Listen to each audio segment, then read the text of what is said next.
iyadoo shalay isbitaalka Yardamiile ee magaalada Muqdisho ay ku dhasheen laba caruur oo mataana ay dhashay xaaskii uu ka geeriyooday Allah u naxariistay wariye Cabdinaasir Cabdulle Gacal ayaa maanta waxa la gaarsiiyay deeq lacageed oo ka timid ra'iisul wasaaraha xukuumadda federaalka Soomaaliya Mudane Xasan Cali Khayre taasi oo loogu talagalay caruurtaasi mataanaha ee abood ku shahiiday oo adeegida qaranka Soomaaliyeed agaasimaha idaacadda ciidamada qalabka sida Maxamed Muuse Maxamed oo la soo marsiiyay deeqdan ayaa warbaahinta la hadlay maanta waxaan halkan aan u imaanay walaalkeen Allah u naxariistay Cabdinaasir Cabdulle Gacal iyo Dumaash Xamdi oo caruur mataanaha ugu dhasheen isbitaalka Yardamiile ee magaalada Muqdisho runtii waa farxad taasna waxay tahay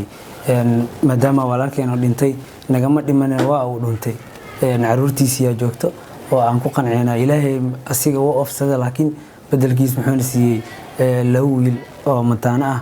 madaxda qaranka Soomaaliyeed gaar ahaan ra'iisul wasaare Xasan Cali Khayre markii uu maqlay dhalashada caruurtan runtii kaalin weyn oo ka qaatay waxaanu soo gaarsiiyay deeq lacag mar raba cadadkeeda inaan sheego laakiin waa lacagtan aad u jeedaan runtii oo ugu talagalay isbitaalka iyo caruurta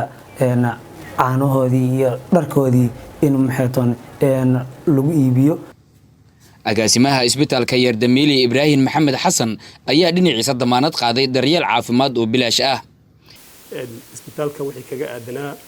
bimunaasaba wuu qabtay xaaladooda caafimaadna aad bay u fiican yihiin hooyadii iyo labada coogna isbitaalka ayay hadda ay ku jiraan dhawaanna waxaan rajayn doonaa iyagoo seef qaba ama bad qaba inay ka baxaan isbitaalku wuxuu ballan qaadayaa inuu muraaqabeeyo kor joogteeyo xaaladda hooyada iyo labadaas cunug haddii ay ka baxaan isbitaalkana si nabadgelyo uga baxaan insha Allah tacaala wuxuu ka warhayn doonaa xaaladooda caafimaad si ugu wanaagsan waliba waxaan sii ballan qaadayaa anigoo agaasinaya isbitaalka intuu isbitaalkaas jiro in ilmahaasi xaaladooda caafimaad wixii related ama la xiriira uu isbitaalka ka fara qaadi doono oo uu hayn doono hooyo Shamsa Maxamed Amiin oo ah hooyada dhashay wariye Gacal ayaa kaga mahad celisay ra'iisul wasaare Xasan Cali Khayre garab istaaga oo uu sameeyay qoyska marxuumka waxaan halkan ka salaamayaa madaxda sharafta leh oo ka mid yahay ra'iisul wasaare Cali Khayre Xasan Cali Khayre waa maamadii dhashay shahiidkii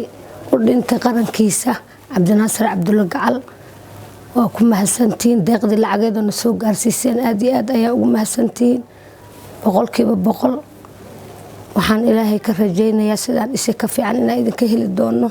wariye Cabdinaasir Cabdulle Gacal ayaa 14 Agoosto 2019 ku shahiiday degmada Awdhigle ee gobolka Shabeellaha Hoose xilli uu u qidmeynayay qarankiisa waxaana uu ahaa dhalinyarada wax baratay kuwoodii ugu firfircoonaa